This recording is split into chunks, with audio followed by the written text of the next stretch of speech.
तो hey guys, welcome back our YouTube channel. तो आज की जो वीडियो हमारी होने वाली है ना, वहाँ पे मैं पढ़ाऊंगा आपको इलेक्ट्रोकेमिस्ट्री के बारे में, ठीक है ना। तो भाई इलेक्ट्रोकेमिस्ट्री जो आपका है, यह केमिस्ट्री का दूसरा चैप्टर है।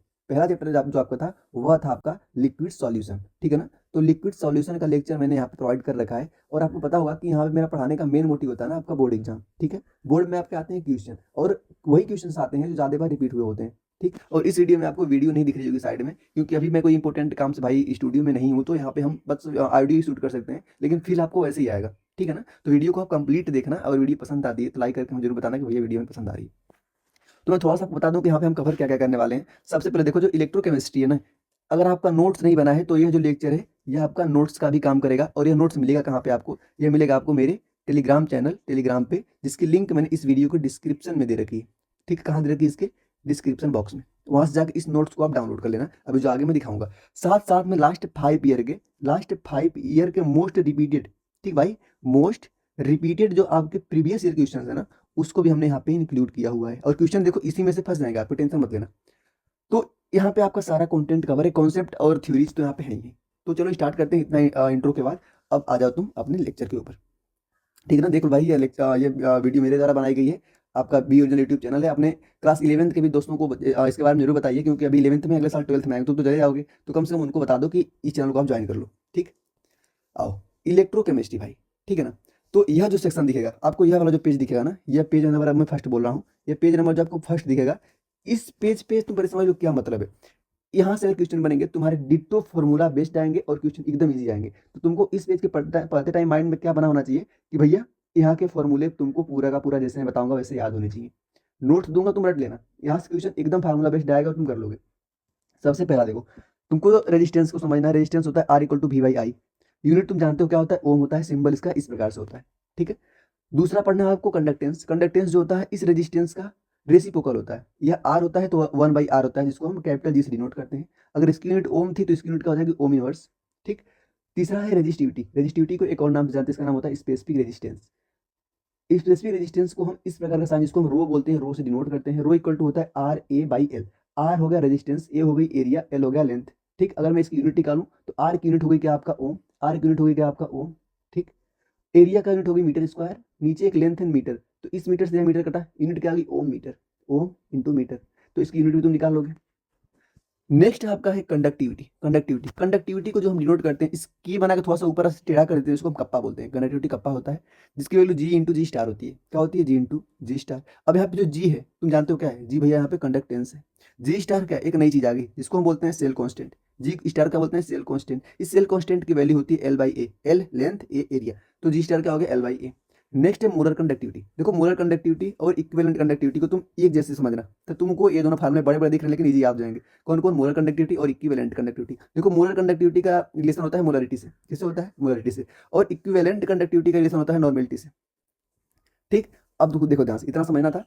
यहाँ पे देखो खेला कैसा होता है, देखो यूनिट से खेलते हैं, यूनिट से। अगर तुमको कभी यूनिट दी गई होगी ohm inverse, centimetre inverse, square, mole inverse, ऐसी यूनिट दी गई होगी तुम्हारे सामने, तो तुमको फॉर्मूला यह लगाना है, क्या? कप्पा इंटू 1000 अपॉन में मोलरिटी। अगर ये यूनिट सेंटीमीटर स्क्वायर जगह पे यहाँ पे मीटर स्क्वायर कर दें, तो तुमको क्या करना है? जहाँ पे 10 की पावर पहले 3 हुआ करता था ना, आज जाकर 10 की पावर -3, क्योंकि यहाँ पे मीटर स्क्वायर हो गया। क्लियर? तुमको यूनिट समझना है। अगर मीटर स्क्वायर है तो तुमको यह लगानी है, अगर सेंटीमीटर स्क्वायर है तुमको यह फार्मूला लगाना है। सेम फार्मूला यहाँ पर भी है, बस जहाँ पे तुमको मोलरिटी की जगह पे नॉर्मलिटी चेंज करनी है, क्योंकि यहाँ पे इक्विवेलेंट की बात हो रही है। अगर सेंटीमीटर स्क्वायर है तो तुम यहाँ पे 1000 करोगे, अगर मीटर स्क्वायर तुम यहाँ पे 10 की पावर -3 करोगे। दोनों फार्मूला एकदम ईजी है। अब हमको इसमें मोलर कंडक्टिविटी में और इक्विवेलेंट कंडक्टिविटी में रिलेशन चाहिए।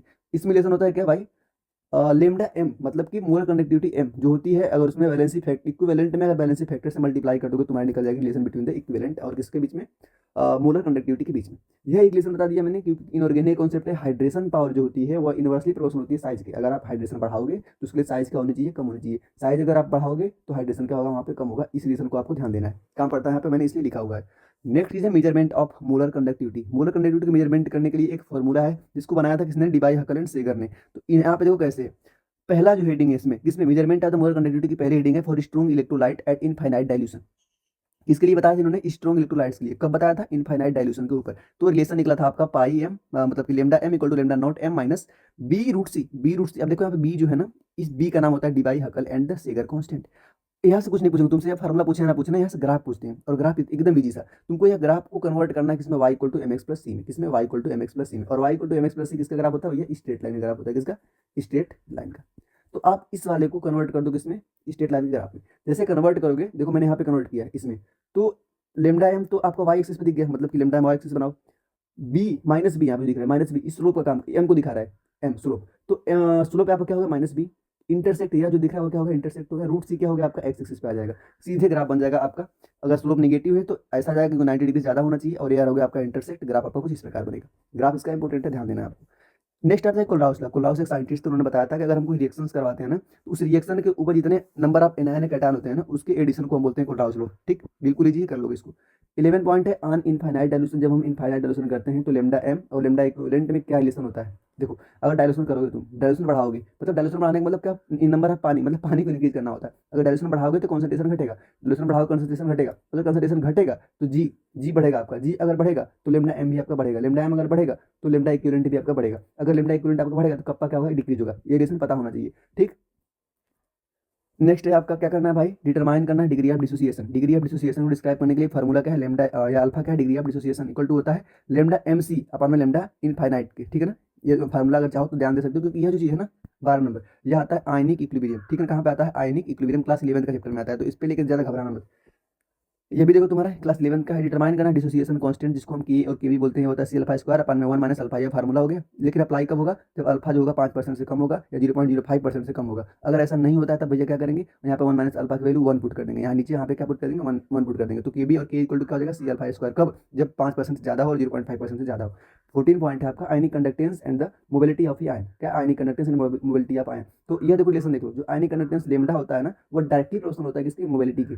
तो अब इसको अलग अलग निकालते हैं, कटाने के लिए एक बार निकालेंगे, एक बार एनान के लिए निकालेंगे। कटाने के लिए यहाँ पे नीचे सी लिखेंगे, लेमडा सी इक्वल टू होगा, देखो जब भी कभी हम प्रोपोर्शनल का साइन हटाते हैं तो कोई ना कोई कांस्टेंट आता है, तो यहाँ पे एक कांस्टेंट एफ आता है, इसका नाम होता है फैराडे, और एक फैराडे इक्वल टू होता है 9500 कूलम। क्लियर है यहाँ तक, तो लेमडा सी इक्वल टू आ जाएगा एफ इंटू म्यू सी, मतलब कि लेमडा कैटायन का जो बराबर होगा Faraday into the mobility of cation की। और एनायन की बात करें तो लेमडा एनायन इक्वल टू यहाँ पे भी आ जाएगा फैराडे कांस्टेंट, और यहाँ पे क्या हो जाएगा, म्यू इंटू ए। क्लियर है यहाँ तक, कोई दिक्कत नहीं होनी चाहिए। अब देखो most important Nernst equation, question आते ही आते हैं।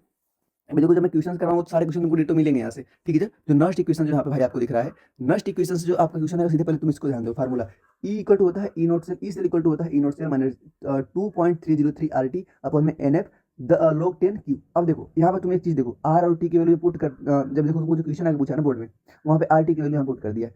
RT की वैल्यू वैसे क्वेश्चन में गिवन होगा, क्योंकि यहाँ पे टेम्परेचर को यहाँ पे केल्विन रखना होता है, और R जो होता है यूनिवर्सल गैस कांस्टेंट होता है, और यहाँ पे जो Q दिख रहा है ना, इसको बोलते हैं रिएक्शन क्यूसेंट। रिएक्शन क्यूसेंट जो होता है, कोई भी रिएक्शन आपकी लिखी हो, जैसे मान लो A plus B equal to C plus D लिखा है, तो यह होगा आपका प्रोडक्ट, यह होगा आपका रिएक्टेंट। प्रोडक्ट की कंसंट्रेशन आप रिएक्टेंट कंसंट्रेशन को हम बोलते हैं क्यूसेंट। लेकिन यहाँ पे जो प्रोडक्ट और रिएक्टेंट हमें लिखा है ना, लिक्विड और गैस को लेते हैं, सॉलिड को कभी हम इंक्लूड नहीं करते हैं क्यूसेंट वाले फार्मूला में, अभी आगे बताऊंगा।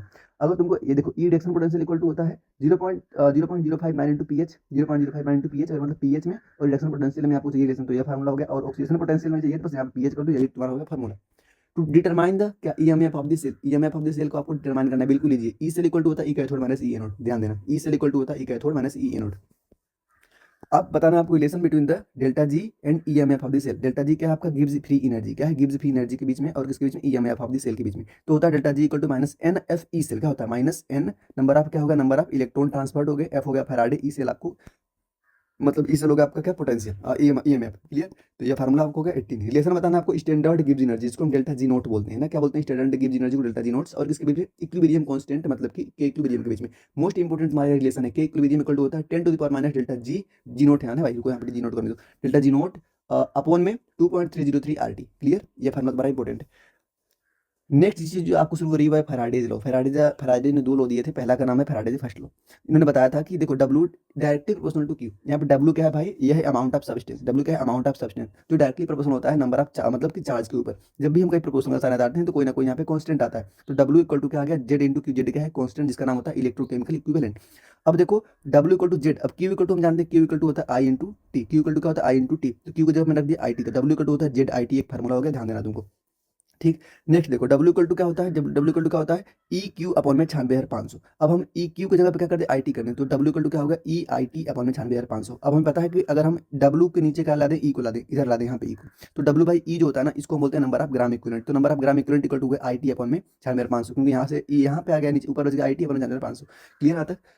फैराडे का दूसरा लॉ देखो, फैराडे का दूसरा लॉ इन्होंने बोला था ना कि W1 अपॉन W2, मतलब कि पहले का मास ऑफ सब्सटेंस, दूसरे का मास ऑफ सब्सटेंस जो होता है इक्विवेलेंट 1 के बटा इक्विवेलेंट 2 होता है, इन्होंने ये बताया था। ठीक भाई, अब मैं क्या कर सकता हूँ, देखो यहाँ पे W1 को नीचे ला दूँ E1 को, ये क्या होगा नंबर ऑफ ग्राम इक्विवेलेंट। अब यहाँ पे W2 को नीचे ला दूँ E2 को, तो ये होगा नंबर ऑफ ग्राम इक्विवेलेंट दूसरे का। तो हम बोल सकते हैं ना कि number of gram equivalent of first equal to number of gram equivalent आप सेकंड, दोनों बात सही बराबर है। यहाँ बैलेंसिंग फैक्टर का काम पड़ेगा, जो बैलेंसिंग फैक्टर निकालने का तरीका होता है charge in oxidation number into the number of atom. Clear. तो भाई हमने खत्म कर लिया आपका नोट्स और शॉर्ट नोट्स दोनों। अब आएंगे हम क्वेश्चन पे। अब जो नहीं है अभी इलेक्ट्रोकेमिकल सीरीज बच रही, सॉरी, इलेक्ट्रोकेमिकल सीरीज एक मोस्ट इंपोर्टेंट सेक्शन में से एक है। इलेक्ट्रोकेमिकल सीरीज पहली बात तो आपको याद होनी चाहिए, नहीं याद है तो कोई तरीके देख को याद करो। मुझे क्लास 11 से याद है, 12th में भले मुझे 11 से याद है, तो देखो मैंने कैसे याद किया, प्रयास करता हूँ, अगर तुमको आएगा तो आएगा, नहीं आएगा तुम छोड़ देना। ठीक, देखो हमने याद किया था LIC, मतलब LI के लिख, इसका हो गया लिख बासर काना मगाल मन जनकर फेकड़ कोनी सन पबह कुहग अग पटऊ। देखो मैं बोलता हूँ एक सांस में दो बार बोलूंगा, लिख बासर काना मगाल मन जनकर फेकड़ कोनी सन पबह कुहग पटऊ, लिख बासर काना मगाल मन जनकर फेकड़ कोनी सन पबह कुहग पटऊ। मैंने ऐसे याद किया, मुझे याद हो गया, मैं लिख देता हूँ एक सांस में पूरा। तुम जैसे मर्जी वैसे याद कर लो, मेरा तरीका याद करने का। जैसे हम ऊपर से नीचे आते हैं, यहाँ पे देख लो, यह होगा हमारा ऊपर वाला, ऐसे आएगा तो नीचे आ रहे हैं। जैसे हम ऊपर से नीचे आ रहे हैं ना, तो इसका जो भाई टॉप टू बॉटम आने पे ऑक्सीडाइजिंग पावर जो होती है ना, क्या होती है ऑक्सीडाइजिंग, मैं यहाँ पे लिखता हूँ ऑक्सीडाइजिंग पावर क्या होती है, इंक्रीज होती है। क्या होती है, इंक्रीज होती है। और रिड्यूसिंग पावर क्या होती है, रिड्यूसिंग पावर क्या होती है, डिक्रीज होती है। मतलब जब ऊपर से नीचे आते हैं तो ऑक्सीडेशन पावर इंक्रीज होती है, रिड्यूसिंग पावर क्या डिक्रीज होती है। Next on moving top to bottom in ECS,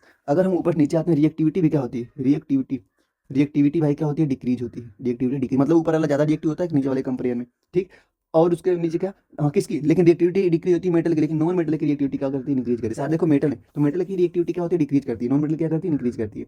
ठीक, और जो रिड्यूसिंग पावर होती है ये इन्वर्सली प्रोपोर्शनल होती है, reducing power inversely proportional to SRP ना, स्टैंडर्ड रिडक्शन पोटेंशियल की, reducing power directly proportional to SOP। ठीक, तो इस प्रकार तुम्हारा जैसे देखो एक क्वेश्चन पूछते हैं, जैसे मान लो हमने रिएक्शन करवाई BA प्लस MgCl2। ठीक, तो इस रिएक्शन आगे बढ़ेगी या नहीं बढ़ेगी, इसको देखने का तरीका होता है, जो BA है, BA कहाँ पे है, BA देखो यहाँ पे तुमको ऊपर दिख रहा है, BA कहाँ दिख रहा है, ऊपर दिख रहा है। MG उसके बाद इसमें क्या है, MG नीचे दिख रहा है, तो BA क्या होगा, ज्यादा रिएक्टिव हो गया, MG कम रिएक्टिव। तो ज्यादा रिएक्टिव कम रिएक्टिव को क्या कर देगा, मार के भगा देगा, डिस्प्लेस कर देगा। तो देखो यहाँ से MG कम है, BA ज्यादा है, तो BA यहाँ पे आएगा और MG को भगा देगा बाहर। समझे, यहाँ पे मैंने हिंदी में लिख रखा है, ऊपर वाला नीचे वाले को डिस्प्लेस कर सकता है जब वो ज्यादा रिएक्टिव होगा तब। क्लियर यहाँ तक। तो अब देखो आते हैं अपने मोस्ट इंपोर्टेंट सेक्शन के ऊपर। भाई ये सेक्शन आपका बहुत इंपॉर्टेंट है। अब यहाँ पे जो आपको करवाने वाला हूँ ना मैं, ध्यान सुनना, ये क्या तुम्हारा मोस्ट इंपॉर्टेंट क्वेश्चन है, तुम्हारा मोस्ट इंपॉर्टेंट क्वेश्चन। देखो क्वेश्चन इसी में से फंस जाएंगे 100%, अगर नहीं फंसे तो कमेंट में आके हमसे बताना ना। मोस्ट इंपोर्टेंट क्वेश्चंस आपके यहाँ से शुरू होने वाले हैं, और है क्या भैया, ये तुम्हारे हैं ज्यादा बार पूछे गए। यहाँ पे देखो कब कब पूछा है, 18 20 23, ऐसा नहीं कुछ इतने तक पूछा, बहुत पूछा मैंने, कुछ बस तुमको प्रूफ देने के 3 4 साल लिख दिया है। तो यहाँ पे इतना पूछा है, कितने नंबर में, 5 मार्क। और क्वेश्चन तुम सब देखे हो, पहला क्वेश्चन है राइट द नस्ट इक्वेशन, क्या बताना है, नस्ट इक्वेशन को लिखना है और कैलकुलेट करना है cell potential for the given reaction. तुमको रिएक्शन तुम्हारे सामने ऐसे दी गई है, सबसे पहले तुम क्या करोगे, नस्ट इक्वेशन लिखो। नस्ट इक्वेशन आप लिखो, अभी अभी आपको मैंने रटवाया था क्या, ई सेल इक्वल टू होता है ई नोट सेल 0.0591 0, अब बोलो भैया कहाँ से, अरे भाई उस वाले फार्मूला में RT की जो वैल्यू थी ना, RT यहाँ पे था, RT उसकी वैल्यू इन्होंने पुट करके यह कर दिया। तुम यह फार्मूला याद रखो, यही याद रखो, उसको छोड़ो। ठीक है, यही याद रखो, E cell equal to E naught cell minus 0.059 upon में n नंबर ऑफ क्या है, इलेक्ट्रॉन ट्रांसफर अपॉन में लोग प्रोडक्ट अपॉन में रिएक्टिव, जहाँ पे क्यू था ना, यहाँ पे क्या था, वहाँ बताया था मैंने, क्यू प्रोडक्ट अपॉन में रिएक्टिव। ये तुमने लिख लिया क्या, नस्ट इक्वेशन का फार्मूला। जैसे नस्ट इक्वेशन का फार्मूला तुमने यहाँ पे लिखा, अब फॉर दी रिएक्शन, इस रिएक्शन के लिए आपको लिखना है भाई, इस रिएक्शन के लिए लिखना है। तुम सबसे पहले क्या करोगे, तुम सबसे पहले स्टैंडर्ड इलेक्ट्रोड पोटेंशियल निकालो, ई नोट निकालो, क्या बताया था मैंने, कैथोड माइनस एनोड। तो यह जब निकालोगे ना तुम, तो तुम्हारी वैल्यू इतनी आ गई। इसको कहाँ पर रखोगे तुम, इस चीज को तुम कहाँ पर रखोगे, इस चीज को भैया इस फार्मूले में मैं यहाँ पे रखूंगा। ठीक, ये तो क्लियर जो तुमने निकाला। अब जैसे तुमने इसको यहाँ पे रखा, नंबर ऑफ इलेक्ट्रॉन ट्रांसफर कितने हुए भाई, देखो 2, सोलिड खत्म, सोलिड मैंने बताया सोलिड को नहीं लेते हैं, सोलिड खत्म, सोलिड खत्म, बता क्या तुम्हारा CO2 पॉजिटिव और Zn2 पॉजिटिव। कितने इलेक्ट्रॉन का ट्रांसफर हो रहा है, +2 आ रहा है, मतलब 2 इलेक्ट्रॉन का ट्रांसफर हो रहा है। एन की जगह पे ये जो एन दिख रहा है यहाँ पे क्या रखोगे, 2 रखोगे। लोग प्रोडक्ट क्या है, यह Zn, रिएक्टेंट क्या है, यह समझ रहे हो ना। तो यहाँ पे लिख Zn2 positive plus CO2 positive, बोला भैया इसको क्यों नहीं लिखा, क्योंकि सॉलिड है। अब मैंने सारी वैल्यू रख के हमने लोग की वैल्यू यहाँ पे पुट करके निकाली, तो हमारी जो वैल्यू आएगी भाई यहाँ पे इतनी आ जाएगी। देखो बिल्कुल जी, इतना तुम देखो सॉल्यूशन तुम्हारे सामने है, मैंने बस एक बार तरीका बता दिया, करना तुमको इनडायरेक्टली, तुम्हारे एग्जाम में मैं बैठ के नहीं करूंगा, तो तुम इसको जरूर कर लेना। क्लियर, आगे देखो, डिफाइन कंडक्टिविटी, क्या करना है, कंडक्टिविटी अभी बताया मैंने, फिर क्या, मोलर कंडक्टिविटी को डिफाइन करना है एंड देयर यूनिट को एक्सप्लेन करिए the variation of the molar conductivity with the concentration for the strong and weak electrolyte. देखो 5 नंबर का है, वह डिपेंड नहीं करती है, कितना बार पूछा है यह बात डिपेंड करती है, और उससे भी डिपेंड क्या करती है, हमने आपको बता रखा है। अगर तुमने पढ़ा है मेरा वीडियो पहले स्टार्टिंग देखते आ रहे हो तो तुम इसको खुद ही कर लोगे। ठीक, तो जो कंडक्टिविटी होती है ना, कंडक्टिविटी इसको हम कप्पा बोलते हैं, कंडक्टिविटी क्या होती है, कप्पा बोलते हैं। कंडक्टिविटी यहाँ पर solution is ability of ion to conduct electricity. Conductivity जो होती है ना, एक आयन की होती है एबिलिटी जो कि आयन को कंडक्टिसिटी प्रदान करने में मदद करती है। मैंने बताया था कि जो कप्पा होता है, कप्पा यही देखो फार्मूला, कप्पा जो होता है वो होता है जी इंटू जी स्टार। ठीक, जी क्या होता है आपका, जी होता है रेजिस्टेंस का रेसिप्रोकल। क्या होता है, रेजिस्टेंस का रेसिप्रोकल। ठीक है ना, एक बोला था हमने कि जी जो होता है 1/r होता है। और जो यहाँ पे दिख रहा है जी स्टार, जी स्टार क्या था आपका L/A, L/A। ठीक, जिसको हम क्या बोलते हैं, जी स्टार का नाम क्या था, इसको बोल रहे थे हम सेल कांस्टेंट, सेल कांस्टेंट। तो देखो तुम्हारा यहाँ क्या होगा, कप्पा की वैल्यू हमने यहाँ पे रखी, यहाँ पे हमने लिखी कप्पा की वैल्यू। ठीक, तो अब देखो, अब इसकी अगर तुमको यूनिट निकालनी है, तुम यूनिट निकालोगे कि नहीं, आराम से निकालोगे। यहाँ पे जो 1/r दिख रहा है ना, देखो यहाँ पे एक नई चीज तुमको बताने वाला हूँ। जो 1/r दिख रहा है, इसको तुम यूनिट की बात कर रहा हूँ, तो r की यूनिट होती है ओम, तो इसको तुम बोल सकते हो ओम इनवर्स, एक यूनिट। दूसरी यूनिट, इसी की दूसरी यूनिट होती है क्या, महो। क्या होती है, महो, 2 यूनिट। तीसरी इसी की यूनिट होती है साइमन। क्या होती है, साइमन। तो 1/r की 3 यूनिट, ओम, इनवर्स, महो और साइमन।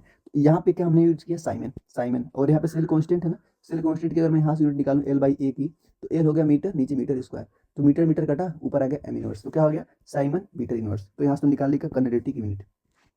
नेक्स्ट है मोलर कंडक्टिविटी। क्या है, मोलर कंडक्टिविटी, जिसको हम लेमडा एम बोलते हैं, बताया मैंने इसको भी आपको। तो molar conductivity is the conductance of cell all the ion present in the 1 mole of the electrolyte in a solution. तो लेमडा एम इक्वल टू होता है kappa by C, kappa by C. Clear, kappa by C. इसकी unit मैंने बताया था, metre वाली unit कब लगाना है आपको, मीटर वाली यूनिट कब जब लगाओगे तो यहाँ पे कप्पा के साथ यहाँ पे क्या आएगा, 10⁻³ आएगा। क्या आएगा, 10⁻³ अगर यहीं पे क्या होगा आपका सेंटीमीटर होगा स्क्वायर, तो यहाँ पे क्या आएगा जल्दी बताओ। तो यहाँ पे क्या आता था, lambda M equal to kappa into 1000 upon में सी। अब देखो सी क्या है भाई, वही जो मैं बताया था मोलारिटी, वही है सी। ठीक है ना, molarity, number of mole present in the 1 litre of the solution. Next variation देखते हैं हम इसके अंदर, क्या वेरिएशन बताया था हमने, पहले पहले बोला था हमने कि स्ट्रॉन्ग इलेक्ट्रोलाइट के बारे में वेरिएशन बताओ। चलो ठीक है, देखते हैं स्ट्रॉन्ग इलेक्ट्रोलाइट के लिए। तो जो मोलर कंडक्टिविटी को अगर हम डिक्रीज करते हैं, क्या करते हैं, मोलर कंडक्टिविटी को डिक्रीज करते हैं, तो इंक्रीज इन द कॉन्सेंट्रेशन। तो कॉन्सेंट्रेशन क्या होता है, इंक्रीज होता है। रीजन कोई बताया, due to decrease in ion की मोबिलिटी, जो आयन की मोबिलिटी होती है वो डिक्रीज कर जाती है। एट इनफाइनाइट डाइल्यूशन, जब डाइल्यूशन को इनफाइनाइट कर देते हैं, लेमडा नॉट एम जो होता है वो all ion are completely free and their molar conductivity उस टाइम पे क्या होती है, मैक्सिमम हो जाती है। कोलराउस लॉ हमने पहले समझा दिया आपको। ठीक है, किसी की बतानी होती है कैटायन की चार्ज कितना होता है और आयन का चार्ज कितना होता है, उसी को हम ऐड करके लिख देते हैं। अब यही बात हम करते हैं वीक इलेक्ट्रोलाइट की। तो जो वीक इलेक्ट्रोलाइट होती है वो मोलर कंडक्टिविटी इंक्रीज करती है, कैसे, stably with the dilution due to the increase in ionisation. Question number third, question number third जो आपको सामने आ रहा है वह है क्या, जल्दी बताओ। वह है डिराइव करिए the relationship between the Gibbs free energy, किसके बीच में, डेल्टा जी के बीच में, एंड द ईएमए। बता दिया हमने आपको, बिल्कुल देखो 3 ही नंबर का पूछा, लेकिन कितना बार, 20, 22, 23। क्या question, delta G equal to minus N F E naught cell, यही बता दूं मैं, E cell, F E N F E cell. तो यह क्वेश्चन इंपॉर्टेंट है, देख लो कौन चीज क्या क्या यहाँ पे है, देख लो कोई दिक्कत नहीं है। डेल्टा जी क्या है, Gibbs free energy change. N क्या है यहाँ पे, number of mole of electron transfer. F क्या है यहाँ पे, फैराडे कांस्टेंट, जिसकी वैल्यू होती है 6500 कूलम पर मोल। ठीक, ई सेल आपका क्या है, इलेक्ट्रोड पोटेंशियल। एक्सप्लेनेशन अगर थोड़ा सा देखो तो यहाँ पे थोड़ा सा एक नई चीज मिल जाएगी। अगर कभी डेल्टा जी की वैल्यू तुमको निगेटिव है, क्या है, डेल्टा जी की वैल्यू निगेटिव, तो ये निगेटिव वैल्यू इंडिकेट करती है ना, ये जो रिएक्शन चल रही है, ये जो रिएक्शन चल रही है, वो रिएक्शन कैसी है, स्पॉन्टेनियस। कैसी है, स्पॉन्टेनियस। कैसी रिएक्शन है, spontaneous reaction. Delta G, sorry, और यहाँ पे अगर ई एम एफ मतलब ई सेल डिटरमाइन करना है, तो फिजिबिलिटी ऑफ द रिएक्शन को बताना पड़ता है। हायर ई सेल अगर है तो वहाँ पे डेल्टा जी की वैल्यू ज्यादा निगेटिव होगी, क्योंकि ये बताएगी कि रिएक्शन कैसी है, स्पॉन्टेनियस है। अगला क्वेश्चन देखो, क्वेश्चन नंबर 4। क्वेश्चन नंबर 4 जो है, what is a fuel cell. Fuel cell क्या होता है, इसको एक्सप्लेन करिए और इसके वर्किंग को भी बताइए, हाइड्रोजन फ्यूल सेल के बारे में। 5 नंबर का क्वेश्चन इंपॉर्टेंट है, ध्यान से इसको देखना। यहाँ पे देखो, जो फ्यूल सेल होता है ना, अब फ्यूल सेल कन्वर्ट करता है केमिकल एनर्जी को डायरेक्टली किसको, इलेक्ट्रिकल एनर्जी के अंदर, थ्रू रिडॉक्स रिएक्शन। सब तुम जानते हो रिडॉक्स रिएक्शन किसको कहते हैं, अभी तुम बताओगे। रिडॉक्स रिएक्शन भैया हम बोलते हैं वो ऐसी रिएक्शन जहाँ पे ऑक्सीडेशन, क्या, ऑक्सीडेशन और रिडक्शन एक ही रिएक्शन के अंदर हो, तो उसको हम बोलते हैं रिडॉक्स रिएक्शन। ठीक, किसमें कन्वर्ट करता है, केमिकल को चेंज करता है इलेक्ट्रिकल में। नेक्स्ट है यहीं पे देखो कि हाइड्रोजन ऑक्सीजन फ्यूल सेल के बारे में अगर हम बात करें, तो जो इलेक्ट्रोलाइट्स होते हैं ना, किसका इलेक्ट्रोलाइट्स हम यूज करते हैं हाइड्रोजन ऑक्सीजन फ्यूल में, वो होता है केओएस सॉल्यूशन का।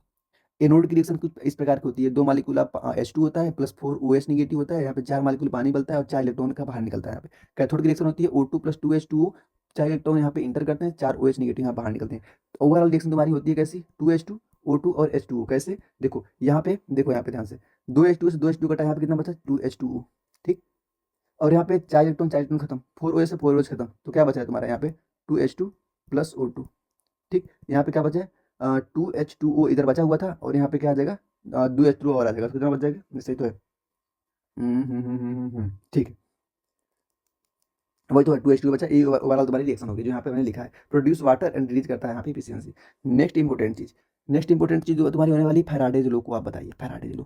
Of electrolysis and the calculate करी the mass of the substance deposit during the electrolysis. Easy question है, आपका बिल्कुल कर लोगे। फैराडेज का फर्स्ट लॉ को देखते हैं, क्या बोला था फर्स्ट लॉ कि the mass of the substance deposited at electrode is directly proportional होता है कि इसके चार्ज आप बता तो दिया था मैंने। देखो जैसे हमने वहाँ पे W बताया था, मैंने M बताया, तो WM तुम समझ लेना कि यहाँ पे क्या है, क्या है, mass of substance deposited equal to Q।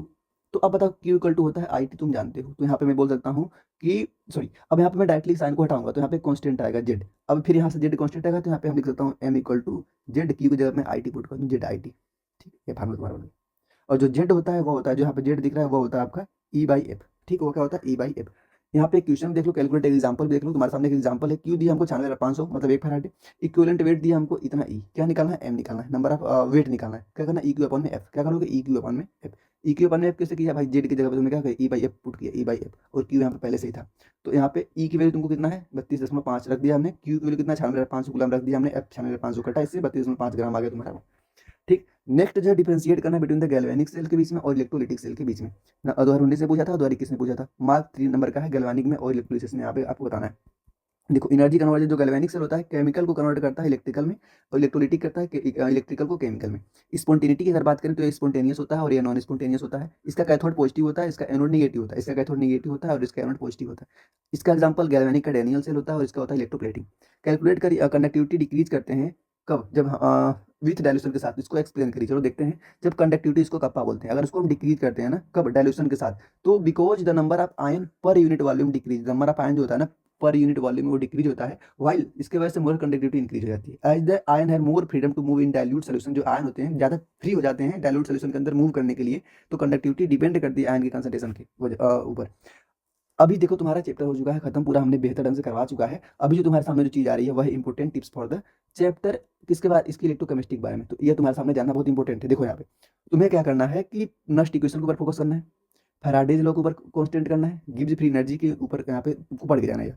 Practice कहाँ से करना है, ईएमएफ के ऊपर जो बताया था ना हमने, E cell equal to E naught E cathode minus E anode, उसके ऊपर आपको प्रैक्टिस करना है। और मोलर कंडक्टिविटी क्वेश्चन पे प्रैक्टिस करना है। पैटर्न कैसा होगा, कंसेप्चुअल डिफरेंसेस पूछेंगे, जैसे अभी हमने 2 डिफरेंसेस बताए यहाँ पे, जैसे गैल्वानिक और इलेक्ट्रोलाइटिक सेल। इस प्रकार से आपसे कुछ 2 ही 3 है कंसेप्चुअल डिफरेंसेस, वो पढ़ लेना। क्वेश्चन देखो तुम्हारा इतने से ही मिल जाएगा, और मैंने जितना करवा दिया इस वीडियो में उससे बाहर क्वेश्चन नहीं आने वाला है। तो भाई धन्यवाद, मिलते हैं अगली वीडियो में।